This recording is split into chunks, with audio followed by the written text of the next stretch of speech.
So, hello friends, let us now learn some important points about acute mastoiditis, which is a complication of otitis media. So, in acute mastoiditis, it is the most common extracranial complication. Here, there occurs inflammation of mastoid antrum will occur. Okay, there occurs inflammation of mastoid antrum will occur. It is most commonly seen in beta hemolytic streptococci. Then here the patient presents with pain, fever and also discharge after 3 weeks of acute suppurative otitis media. So signs are you will see presence of tenderness in the mastoid area, then the retroauricular sulcus will become deepened and also retroauricular sulcus over the mastoid which is present, that will push the um, ear forwards and downwards. Okay, you will also see that there will be mucopurulent discharge will also come from the external auditory canal. So this is the external auditory canal. You will see mucopurulent discharge coming from the external auditory canal. And then the tragal sign will not be positive and movement of pinna will not be painful, because the issue is in mastoid and middle ear, not in the external ear. There is something called as um, mastoid reservoir sign. What is mastoid reservoir sign? Here there is completely filled with pus. Okay, now what you do is, when the meatus is completely fills up with pus, what you do is you will clean it off. Once you clean off this, okay, you have cleaned it off. Already the mastoid has completely filled with pus, even a part of middle ear. When you have cleaned it out, immediately after cleaning it out, the pus from the mastoid will drain into the middle ear. From this, it will express back into the through the meatus. So this sign is called as mastoid reservoir sign. That is because there is reservoir or some reserve of pus which is present in the mastoid antrum. Okay, then through the perforation in the pars tensa, the pus will come pulsatilely. The discharge of pus is pulsatile. This pulsatile discharge of pus, there is a name given to it. It is called as lighthouse sign. What is lighthouse sign? It is pulsatile discharge of pus which is seen through the pars tensa is called as lighthouse sign. Now, because the mastoid is completely filled with pus, if you do an X-ray of mastoid, you will see presence of clouding of hair cells are seen. You will see clouding of air cells are seen, and the bony partitions which are normally distinct between the air cells, they also become indistinct because of the pus which is filling them. Then if you see the types of mastoiditis can actually be divided into three types. Okay, we have acute mastoiditis with periostitis or osteitis. This acute mastoiditis with periostitis and osteitis is a pathological process of acute middle ear infection. Second, we have acute mastoiditis with periostitis. This in acute mastoiditis and periostitis, here the infection is continues by venous channels, that is mainly by mastoid emissary vein. Then we have acute mastoiditis with osteitis or acute coalescent mastoiditis or acute surgical mastoiditis. In this you will see necrosis and demineralization of bony trabeculae will be seen in this acute mastoiditis with osteitis or coalescent mastoiditis or acute surgical mastoiditis. Here the bone is also degraded. Because the bone is degraded, if bone is degraded, this can go to the petrous apex of the temporal bone, and it can cause petrositis causing Gradinego syndrome, or it can go to the anteriorly, it can progress to the labyrinth or fallopian canal causing the facial nerve palsy. It can even go up into the brain, into the cranium, causing cranial intracranial complications. Okay, so this is about the mastoiditis types and their complications. Then if you see the abscess which is present in the mastoid, Okay, there are many abscesses related to the mastoid. From the mastoid cavity, this is the mastoid. Okay, from the mastoid cavity, the abscess can go anteriorly to the external auditory canal, and in the external auditory canal, if the abscess is formed, it is called as Luke's abscess. Second, it can go inferiorly up to the tip of the mastoid, and in the tip of the mastoid is gives origin to the sternocleidomastoid, right? So if there is a abscess, if an abscess is present in the along the sternocleidomastoid, then it is called as Bezold's abscess. Okay, then this mastoid will also give the origin to posterior belly of digastric. So if there is posterior belly of digastric, through the posterior belly of digastric, if the abscess goes around, then this abscess is called as Citalli's abscess. It is called as Citalli's abscess if it goes around posterior belly of digastric. If it goes around the sternocleidomastoid, it is called as Bezold's abscess. It is actually easy to remember. Digastric D and Citalli's C. C comes after D. So posterior belly of digastric, we have Citalli's abscess, and Bezold's has Z. Z is almost similar to S. So Bezold's abscess is along the sternocleidomastoid. Now this can even erode, goes backwards, and it can even erode the it can go backward and it can erode the mastoid cortex. If it erodes the mastoid cortex in the Mach-Evan triangle, it can cause post-auricular or subperiosteal abscess. Okay, then it can go up to the zygoma and it can result in zygomatous abscess. So these are the different abscesses in relation to acute mastoiditis.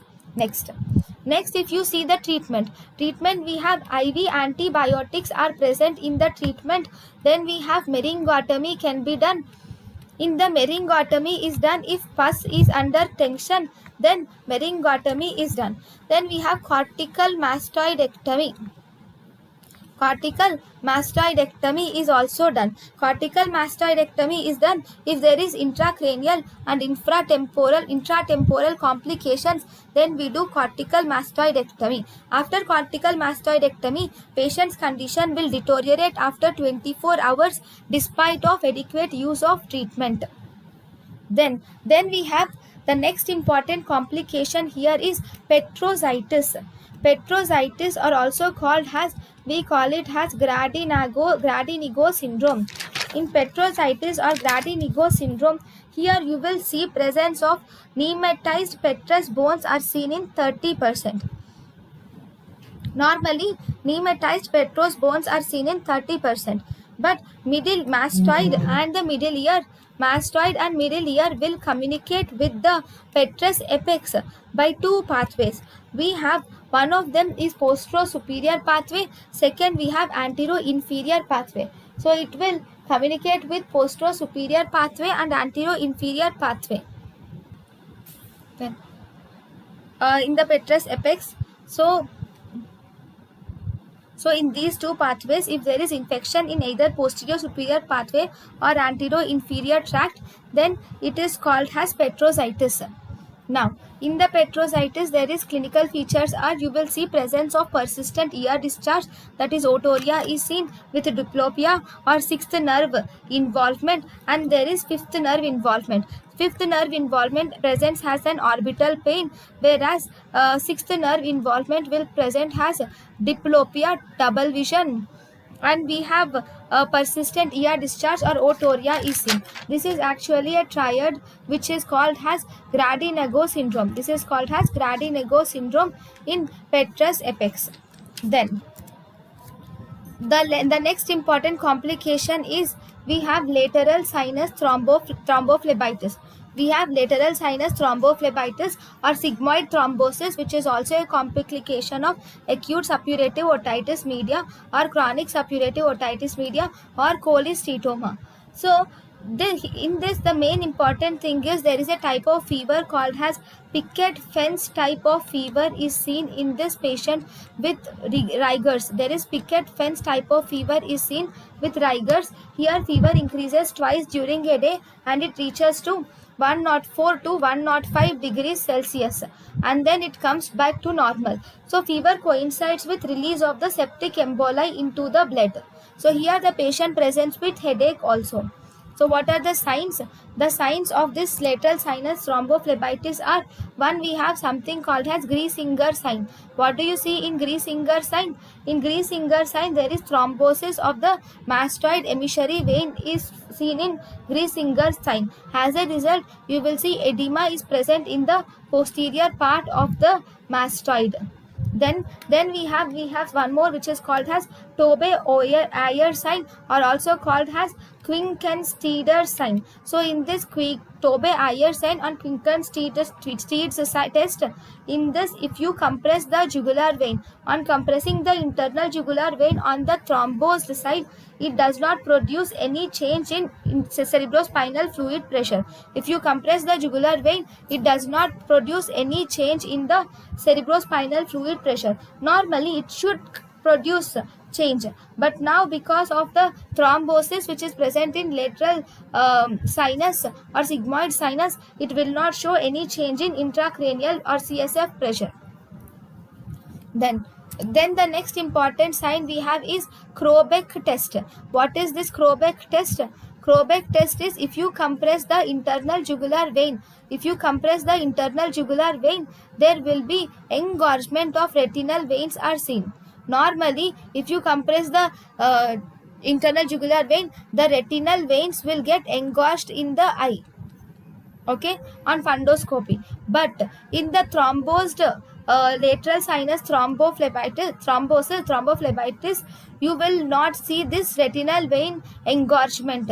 Okay, now then the next important thing is you will see tenderness along the jugular vein is seen. If you do a contrast enhanced CT scan, in contrast enhanced CT scan, you will see presence of delta sign is seen in the patient, and MRI is most sensitive than CT.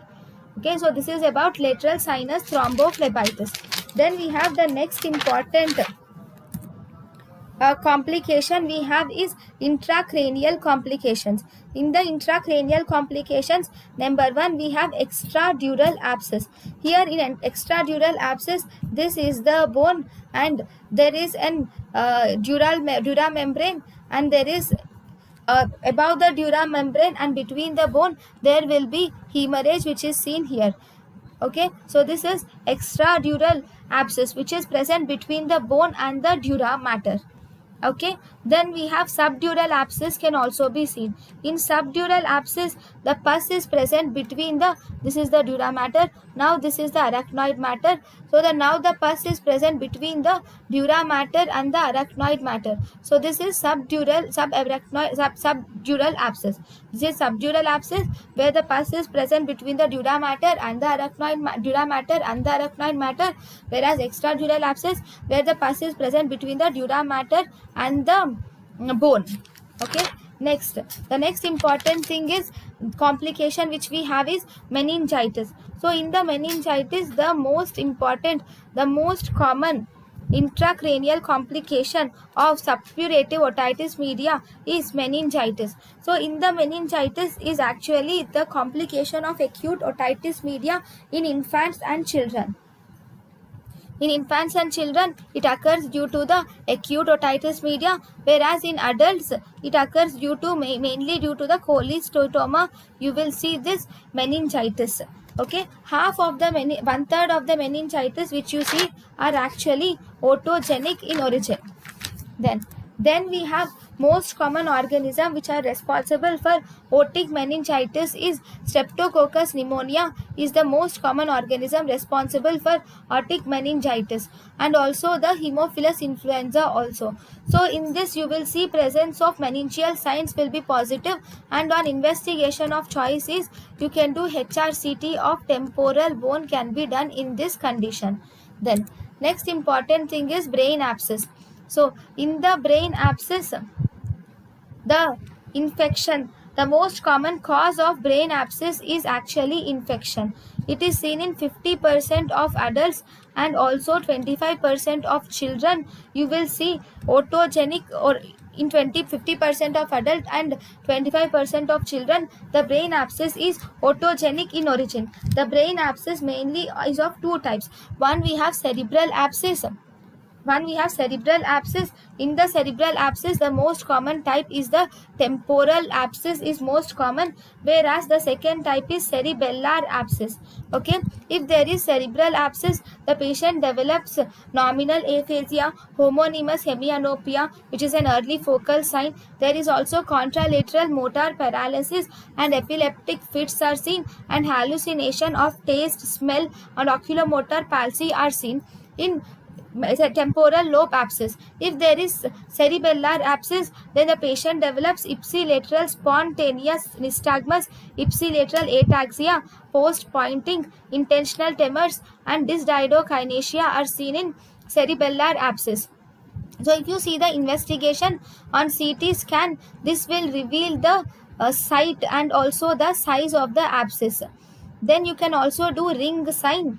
Here you will see presence of ring sign, where you will see presence of hydrodense area which is surrounded by the area of edema is seen. So if you see the treatment can be divided into two types.